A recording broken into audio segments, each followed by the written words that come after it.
ፊልሙ የሚጀምረው ጁሊየት የተባለች ሴት በኒውዮርክ ሲቲ ውስጥ እየኖረች ያሳየን ነው። ጁሊየት በብሩክሊን ጀነራል የድንገተኛ አደጋ ክፍል ሐኪም ናት። በየቀኑ አስቸጋሪ የሆኑ ጉዳዮችን ብታስተናግድም እውነቱን ለመናገር ይህን ስራዋን ተቀብለዋለች። ከግል ህይወቷ ምስቅልቅል ልታመልጥ የምትችልበት ብቸኛው መንገድም እሱ ነው። በማግስቱ ጁሊየት ከቀድሞ ፍቅረኛዋ ለመራቅ አፓርታማ ፍለጋ ሄዳ አንድ በሚያሳዝን ሁኔታ ትንሽ የሆነ አፓርታማ ካየች በኋላ ውብ እይታ ያለው አንድ አስደናቂ አፓርታማ ትመለከታለች። ባለቤቱ ማክስ በ$3800 እያከራየው ነው። በዋጋው ተገርማ የተደበቀ ወጥመድ ይኖር ይሆን ስትል ማክስ በአቅራቢያው ካለው የባቡር ሀዲድ ከሚመጣው የተወሰነ ድምጽ በስተቀር ምንም ወጥመድ እንደሌለም ይናገራል። ነገር ግን ለድንገተኛ አደጋ ክፍል መስቅልቅል ለለመደች ሴት ትንሽ ድምጽ ምንም አይደለም። ስለዚህም ወዲያውኑ ተከራየችው። ማክስ አንድ ህግ ብቻ ነው ያለው፣ ምንም አይነት የቤት እንስሳም አይፈቅድም።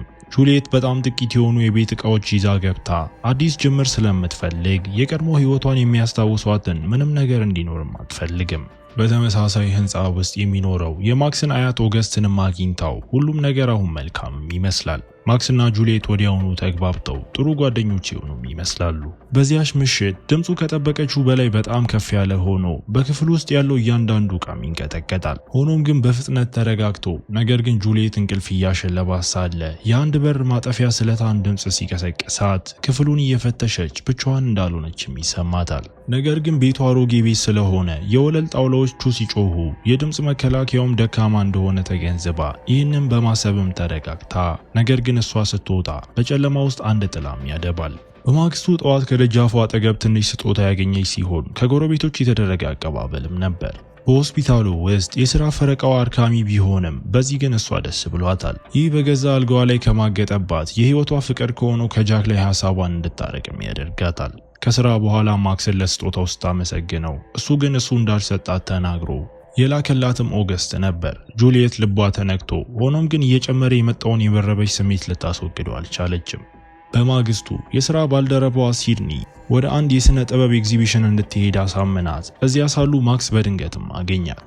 ሲድኒ እሱ ደስ የሚል ሰው እንደሆነ ስታስበው ጁሊየት ወደ ቤት እንዲሸኛት ስትጠይቀው ማክስም ይህንን በማድረጉም ደስተኛ ነው። ቡና ለመጠጣት እየቆሙ ረጅም መንገድ ወደ ቤት ተጉዘው በጨዋታ ውስጥ ተውጠው ጃክ በጥላዎቹ ውስጥ ሆኖ እየተመለከታቸው መሆኑንም አያስተውሉም። ከዚያም ማክስ እስከ ደጃፏ ድረስ ይሸኛትና ጉንጯን ሲስማት እሷም ልትስመው ብትዞርም እሱ ግን ፊቱንም አዙሮ በዚህ ያፈረችው ሴት ምልክቶቹን በተሳሳተ መንገድ እንዳነበበች ትናገርና በሩን ትዘጋለች። ከጥቂት ቅጽበቶች በኋላ ጁሊየት መታጠቢያ ስታዘጋጅ ከግድግዳው በስተጀርባ የተደበቀ ትንሽና ጨለማ ኮሪደር ውስጥ በቀጥታ ወደ እሷ አፓርታማ የሚመለከቱ የቅኝት ቀዳዳዎችና መስመሮች መዘርጋታቸውንም አታውቅም። ሩቅ ጫፍ ላይ አንድ የአየር መናፈሻ እሷን ሙሉ በሙሉ እንድትታይ አጋልጧታል። ጭንቅላቷን ከውሃው በታች ስታጠልቅ አንድ ባቡር ሲያልፍም ወይኗን መሬት ላይ ጥሎት ከታጠበች በኋላ ድምጾችን እየሰማች እሷም ለመፈተሽ ወደ መኝታ ክፍሏ መስኮት ታቀናለች። መስኮቱ በድንገት ሲዘጋ ይህም አስደንግጧት ከዚያም ወደ አልጋዋ የገባች ሲሆን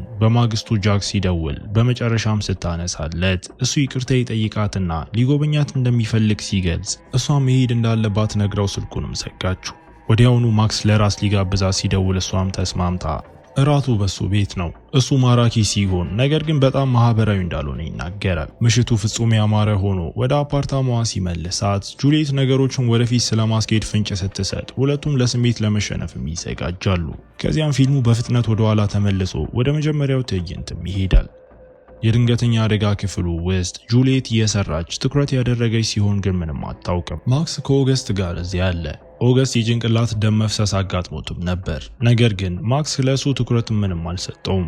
ጁሊየትን ትኩር ብሎ እያያት እሷን እያጠናት አእምሮ በእሷ ተይዞ ከዚያም የስም መለያዋን ሲያይ አንድ ነገርም በራለት። አሁንም ሆስፒታል ውስጥ እያለ አንድ ማስታወቂያም ያስተውላል። እሷ አፓርታማ እየፈለገች ነው። የስልክ ቁጥሯ ያለበትን ከወረቀቶቹ አንዱን ወስዶ ልክ እንደዚሁም ነገሩ ይጀምራል። በመቀጠል በአፓርታማ ውስጥ ከዚያም በስነ ጥበብ ትዕይንት ውስጥ ይገናኛሉ። የአጋጣሚ ነገር አልነበረም። ማክስ በታክሲ እየተከተላት ስትገባ ተመልክቷት ከዚያም ወደ ውስጥ ተከትሏት በድንገት እንዳገኛት በማስመሰልም ቅጽበቱን ፈጥሮታል። ያ ሊሳሳሙ የነበረው ቅጽበት እንኳ አሁን የተለየ ስሜትም ይሰጣል። በሩን ከዘጋች በኋላ ማክስ ወደ አፓርታማው ተመልሶ ከዚያም በኮሪደሮች ውስጥ እየተንቀሳቀሰ ጸጥ ብሎ ሳይታይ መታጠቢያ ቤቷን በአየር ማናፈሻው በኩል እየተመለከተ ሁሉንም ነገርም ያያል። ከዚያም በስውር ወደ ውስጥ ገብቶ በጥላዎቹ ውስጥ ተደብቆ በጸጥታ እየተመለከታት ከዚያም እሷ ለመኝታ ስትዘጋጅ ካልጋዋ ስር ይሳብና ምንም ሳታውቅ ሙሉ በሙሉ ይገባል። እሷ ብቻዋን አይደለችም። የአንድ አካል መገኘት በተሰማት ቁጥር እሷ ትክክል ነበረች። አሁን ባለው ትዕይንት ውስጥ ወደ አልጋው አምርተው ከዚያም ጁሊየት በድንገት ፍርሃት ይዟት ሀሳቧን ቀይራ ከጃክ በኋላ ገና ሌላ ሰው ጋር ለመሆን ዝግጁ እንዳልሆነች ለማክስም ነገረችው። ማክስ ንዴቱን ሳያሳይ ቢወጣም ነገር ግን ብቻውን ሲሆን ቁጣውም ይበላዋል። እሱ በማንኛውም ዋጋ እሷን ለማግኘትም ቆርጧል። ከዚያም በስሜት ተገፋፍቶ የችንካር ጠመንጃና የእንጨት ሳንቃዎችን በመጠቀም ወደ ቅኝት ቀዳዳው ኮሪደር የሚወስደውን መግቢያም ዘጋው። ቆየት ብሎ ማክስ ከኦገስት ጋር ሆኖ መድኃኒትም እየሰጠው ነው። ኦገስት ስለሱ እውነቱን ያውቃል። ማክስ አስፈሪ መሆኑን ያውቃልና ኦገስት እንደ አባቱ ደካማ እንደሆነም ነገረው። ልክ በዚያ ጊዜ የጋዜጣ ቁርጥራጮች አባቱ እናቱን ገድሎ ከዚያም ራሱን እንዳጠፋም ያሳያሉ። ማክስ ለዚህ ማያቱን ቢጠላውም ነገር ግን ለሚሞተው ሰው እንክብካቤ ማድረጉንም ይቀጥላል።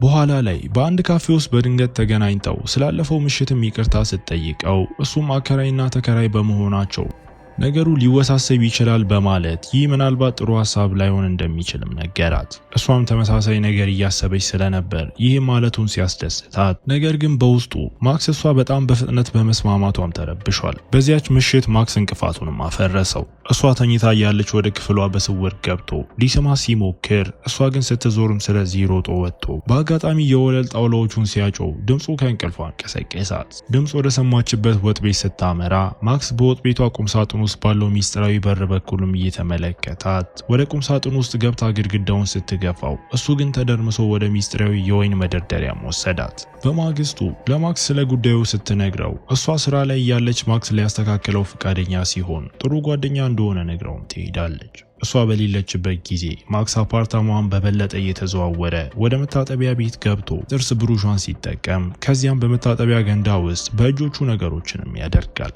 ይህ በእንዲህ እንዳለ ጃክ ስራ ላይ ላለችው ጁሊየት ጉዳያቸውን እንዲፈቱ የጽሑፍ መልእክት እየላከላት ሲሆን መልእክቱን ባትመልስም ነገር ግን ፈቀቅ ትላለች። ጁሊየት ዕቃ ይዛ ወደ ቤት ስትመጣ ማክስ ወደ ውስጥ እንድታስገባው ሊረዳት እዚያም አለ። ከእሱ ጋር ምቾት ያልተሰማት ትመስላለች። ማክስ ይህንን ተገንዝቦ ጥሩ ሰው እንደሆነ ማስመሰሉን ይተውና መጀመሪያ የሳመችው እሷ መሆኗን ሲያስታውሳት እሷም ሰዎች አብረው የሚስማሙ መሆናቸውን ለማየት የሚያደርጉት ነገር እንደሆነ ነገረችው። እሱ ግን ይህ መንገድ እንደማይመቸውና እሷም ማድረግ እንደሌለባት ነግሯት ከዚያም ሲወጣ ጁሊየትም ትደነግጣለች። በዚያች ምሽት ማክስ በወጥ ቤቷ ውስጥ ባለው ሌላ ቀዳዳ በኩል እየተመለከታት ሳለ እሷም እራት እያዘጋጀች እናያታለን። የጽሑፍ መልእክት ሲደርሳት ከዚያም ለመዘጋጀት ወደ መታጠቢያ ቤቷም ሄደች። ማክስ ገብቶ ስልኳን እየፈተሸ ልክ በዚያን ጊዜ ጃክና ውሻውም ወደዚያ ይደርሳሉ።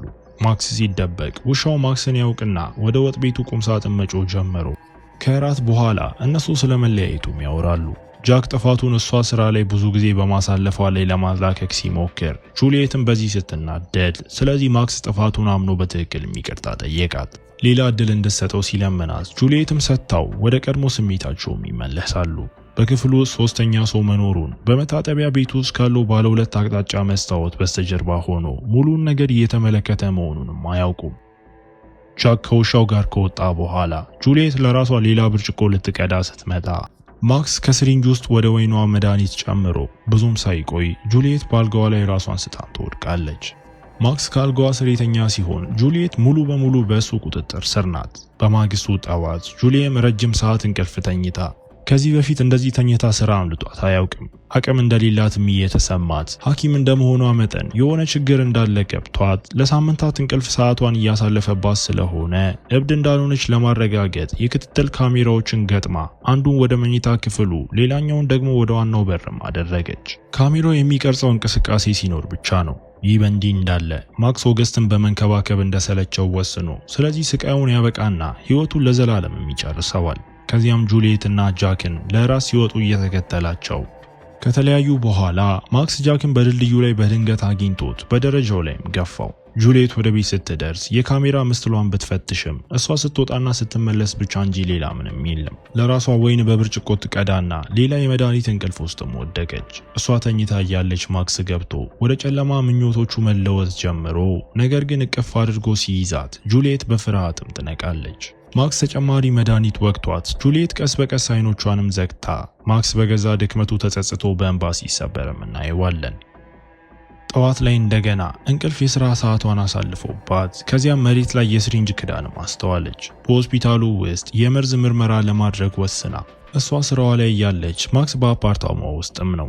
ቀሚስ ይዞ አልጋዋ ላይ ተኝቶ ልክ በዚያ ጊዜ ጃክ ከውድቀቱ የተነሳ እጁ በወንጭፍ ታስሮም ወደ ቤቱም ይገባል።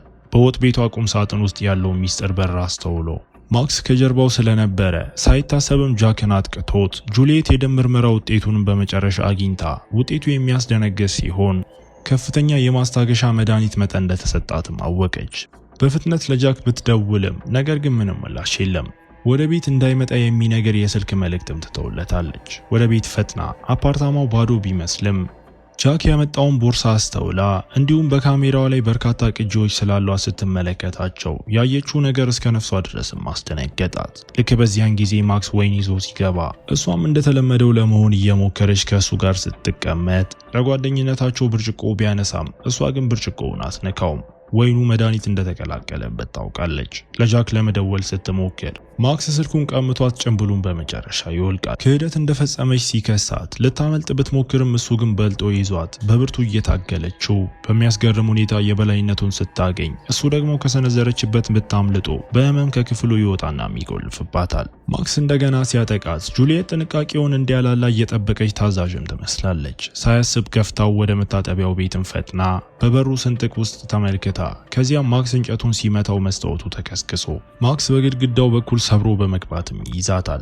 እሷ እውነቱን ትረዳለች። መላው አፓርታማ በቅኝት ቀዳዳዎች የተሞላ ላብራቶሪ ነው። ጁሊየት መሮጧን አቁማ የችንካር ጠመንጃውን ይዛ የሚያደባባትን ሰው የምትጋፈጥበት ጊዜ እንደሆነ እየተሰማት በመጨረሻ ማክስ አግኝቷት ይህንን ፈጽሞ እንዳልፈለገው ቢናገርም ጁሊየት ግን አሁን ግድ የላትም። እሷ ስትተኩስ ችንካሩ ቢያገኘውም እሱ ግን መምጣቱንም ቀጥሎ በጠባብ መተላለፊያዎች ውስጥ ተሻሽና የጃክን አስክሬንም ታገኛለች። ማክስ ለመጨረሻ ጊዜ ጥግ ሲያስይዛት ጁሊየት ምንም ሳታመነታ የችንካር ጠመንጃውን እንደገና ትጠቀምና በዚህ ጊዜ አስፈሪው አከራይ ጭንቅላቱ ላይ ተመቶም ለዘላለም ይወድቃል። በጀርባ የፖሊስ ሳይረን ድምፅ እየቀረበና እየቀረበ ሲመጣ እያሰማን ፊልሙ እዚህ ጋር ይጠናቀቃል። ይህንን ፊልም ከ10 ስንት ሰጥቷላችሁ? እንደተለመደው ሐሳብና አስተያየታችሁን ኮሜንት ላይ ያሳውቁኝ።